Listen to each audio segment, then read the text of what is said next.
श्री स्वामी समर्थ. मंडळीनो, शुभ सकाळ सगळ्यांना. तर मंडळीनो, आज निघालो आहेत आम्ही नारळीच्या स्कूलला, कारण की आज नारळीच्या स्कूलमधून नवीन वर्षाची पुस्तकं भेटणार होती. तुम्ही तिच्या चेहऱ्याचा आनंद पाहिलाच असेल की तिला खूप जास्त ओढ लागली आहे की नवीन पुस्तकं कधी मिळणार आहेत. ऍडमिशन झालेलं आहे, आता शाळा कधी सुरू होते आणि कधी शाळेत जाते असं तिला वाटत आहे, कारण की आता माहिती आहे मुलांना फक्त थोडे दिवसच सुट्ट्यांचा आनंद हा मिळत असतो, नंतर त्यांना खूप कंटाळा येत असतो आणि शेवटी काय करू आणि काय करू हेच चालू असतं. त्यामुळे तिला आता खूप असा कंटाळा आला आहे आणि तिला आता लवकर शाळेत जायची इच्छा होती आहे. त्यामुळे आता ती नारायणी 4थीला होती, आता ती 5वी मध्ये गेली आहे. आता पुढच्या वर्षीचीच नवीन पुस्तकं तिला मिळणार आहेत आज. आणि आपणास माहिती की प्रायव्हेट स्कूलचं कसं असतं, पुस्तक असेल, युनिफॉर्म असेल किंवा ऍक्सेसरीज असेल, सर्व काही आपल्याला स्कूलमधूनच घ्यावं लागतं. तर तशा प्रकारे तिला आज स्कूलमधून मेसेज आला होता. त्याप्रमाणे आम्ही निघालो होतो नारायणच्या स्कूलला. आता तुम्ही बघत असाल की वाटेमध्ये तुम्हाला या भरपूर गाड्या दिसत असेल रांगेमध्ये. तर ह्या सर्व ज्या आहेत ते आपल्या गाडीच्या पासिंगसाठी रांगेमध्ये उभ्या असलेल्या गाड्या आहेत. कारण की नारायणच्या शाळेकडे जाताना मध्येच आरटीओ ऑफिस सुद्धा लागतं. तिथे नंबर प्लेट असेल किंवा गाडीचं पासिंग असेल, ते सर्व काही काम होत असतात. अशा प्रकारे ही जी लाईन आहे ती सर्व काही आरटीओ ऑफिसचीच आहे. तर अशा प्रकारे इथून आम्ही निघालो होतो. आता तुम्ही बघत असाल की हा जो आपला एरिया आहे मला खूप जास्त आवडतो, कारण की नारायणच्या शाळेकडे जाताना हा एक जो एरिया आहे तो इतका सुंदर आहे ना, कारण की इथे एवढी झाडं आहेत आणि एवढी शांतता आहे ना, खूप हिरवळ आहे. खरंच सांगते, ह्या झाडांमुळे इतकं छान थंडावा जाणवत होता ना, कारण की आपल्याला ह्या झाडांची किंमत आणि सावलीची किंमत फक्त उन्हाळ्यातच जाणवत असते. कारण की इतर वेळेस नाही, पण उन्हाळ्यात खरंच आपल्याला सावली असेल, झाडं असेल ह्याचं खूप महत्त्व कळतं. आता आम्ही आलो आहोत जवळ नाळे शाळेजवळ आलोच होतो आम्ही. आता हा इथे एक सिग्नल लागला होता. तर सिग्नलला 5-10 मिनिटं वाट बघितल्यानंतर आम्ही निघालो होतो आता पुढच्या वाटेला. आता बघायला गेलं तर इथून नाळे शाळा जास्त काही लांब नाही आहे, जवळच आहे. पण आता बुक्स जी मिळणार होती ती आम्हाला शाळेत मिळणार नव्हती, तर आम्हाला दुसऱ्या ठिकाणी मिळणार होती. आपणास तर माहिती आहे की शाळांच्या असा रूल असतो प्रायव्हेट शाळेचा, किंवा बुक्स जी असतात ती त्यांनी सांगितलेल्या दुकानातूनच घ्यायची असतात.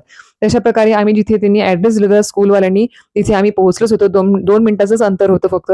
आता इथे बघू शकत आहात समोर की एवढी गर्दी आहे आणि खरंच खूप जास्त, कारण की आता उन्हाळ्यात सुट्ट्या संपत आल्या आहेत आणि जेमतेम आता सगळी लोक गावावरून परत आली आहेत आणि आता सगळ्यांना वेध लागले आहेत शाळेंची ऍक्सेसरीज असेल, बुक्स असेल, युनिफॉर्म सर्व काही. आता बघू शकत असाल इथे बुक्स भरपूर मोठ्या प्रमाणात आहेत, बॅग सुद्धा आहेत. 1st to 10th स्टँडर्ड म्हणजे सगळे बुक्स इथे अवेलेबल आहेत. आता बघता बघता रांग खूप मोठी होती आणि कंटाळा सुद्धा आला होता, गरमी सुद्धा खूप जास्त मोठ्या प्रमाणात होती.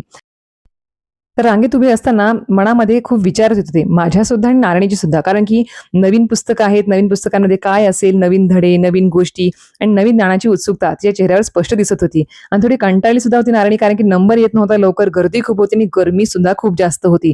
आणि नारायणीला सर्व अभ्यास मी स्वतःच घरी घेते, त्याच्यामुळे मला सुद्धा उत्सुकता होती की आता या वर्षी पुढील वर्षी काय काय असणार आहे पुस्तकामध्ये. तर अशा प्रकारे थोड्या वेळ वाट बघून झाल्यानंतर आमचा नंबर आला आणि पुस्तकं सुद्धा आम्हाला भेटली. तर अशा प्रकारे मी नारायणीची आणि तिच्या मैत्रिणी सुद्धा बुक सेट घेतला आहे, कारण की तिच्या मैत्रिणीला येणं शक्य झालं नव्हतं बुक्स घेण्यासाठी. म्हटलं चला आपण तिची पण घेऊया. अशा प्रकारे 2 सेट घेतले आहे 5th स्टँडर्डचे, एक तिच्या हातात आहे आणि एक माझ्या हातात आहे. तर अशा प्रकारे आम्ही आता निघालो होतो घरी. आता आणि उन्हाचा तडाखा एवढा वाढला होता, खरं सांगते 1:30-2 वाजले होते, खूप जास्त ऊन डोक्यावर आलं होतं. तर अशा प्रकारे पुस्तके घेऊन निघाल्यानंतर आम्हाला आम्हाला जवळपास एक प्रेरणादायी दृश्य पाहायला मिळाले. छत्रपती संभाजी महाराजांचा हा भव्य पुतळा पाहून अभिमानाने मन भरून आले. त्यांच्या शौर्याची आणि पराक्रमाची आठवण करून देणारे, खरंच सांगते, ही एक जास्त मोठी अशी भव्य दिव्य मूर्ती मी पाहिली होती.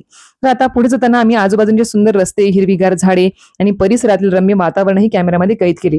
आता खरं सांगते, हे करत असताना इतक्यात उन्हाची जाणीव झाली आणि मग आम्ही एका उसाच्या रसाच्या गाडीवर थांबायचा विचार केला. म्हटलं उसाचा असू दे किंवा रस असू दे किंवा लस्सी, थंडगार जे काही मिळेल ते आता घ्यायचं आहे, कारण की 1:30-2 वाजले होते, ऊन खूप जास्त होतं, तापलं होतं अक्षरशः. खरं सांगते, आता म्हटलं काहीच नको, आता मंगळवार होता, उपवास पण होता माझा. म्हटलं आता काही मी तेलकट किंवा साबुदाण्याची खिचडी वगैरे तर खात नाही मी.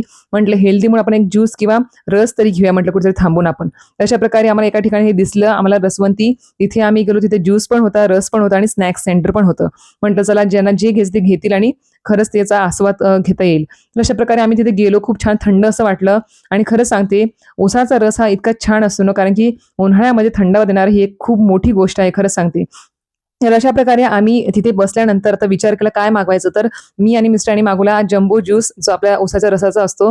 आता नारळ उसाचा रस घ्यायचा नव्हता, तर तिला इच्छा होती मँगो ज्यूस प्यायची, तर मग तिला मँगो ज्यूस ऑर्डर केला, ती ते घ्यायला गेली होती. तर अशा प्रकारे बघा उसाचा रस किती छान असा ते रसवंतीमध्ये ते दादा काढत आहेत.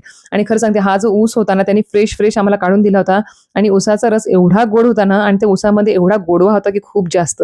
आता बघा मँगो ज्यूस आलाय नारळीचा आणि खरं सांगते मला खूप छान तो आवडला सुद्धा. म्हणजे म्हणतात ना, पैशाची एक तर वसुली झाल्यासारखं म्हणायला हरकत नाही. तो इतका घट्ट होता, छान डेकोरेट केला होता. मला सुद्धा राहवलं नाही म्हणून मी पण टेस्ट केलं. खूप छान टेस्ट होती त्या आंब्याच्या रसाची. आणि आता बघा आमचे जम्बो ग्लास सुद्धा तयार होत आहेत आणि जम्बो ग्लास तयार होत असताना मी खरंच शॉक झाले, की मिस्टरांनी एवढा मोठा ग्लास कसं काय ऑर्डर केला. कारण की मिस्टर म्हटले, की "जाऊ दे, ऊन वाढलं आहे, तहान लागली आहे आणि तुझा उपवास देखील आहे" म्हटले. तर चला आपला ह्याने पोट पण भरेल आणि हेल्दी पण आहे, काही आपल्याला नुकसान नाही करणार. त्यामुळे उसाचा रस घेतला आणि ते घेतल्यानंतर खरं सांगते, अशा प्रकारे असा हा छोटासा आनंदाने भरलेला दिवस, नवीन पुस्तकाचा आनंद, प्रेरणादायी दृश्य आणि थंडगार उसाच्या रसाची मजा सगळं काही खास होतं आमच्यासाठी आज. तर अशा प्रकारे व्हिडिओ आवडला असेल तर लाईक करा, शेअर करा आणि चॅनलला सबस्क्राईब करायला विसरू नका. पुन्हा भेटू अशा सुंदर व्हिडिओसोबत. धन्यवाद. श्री स्वामी समर्थ.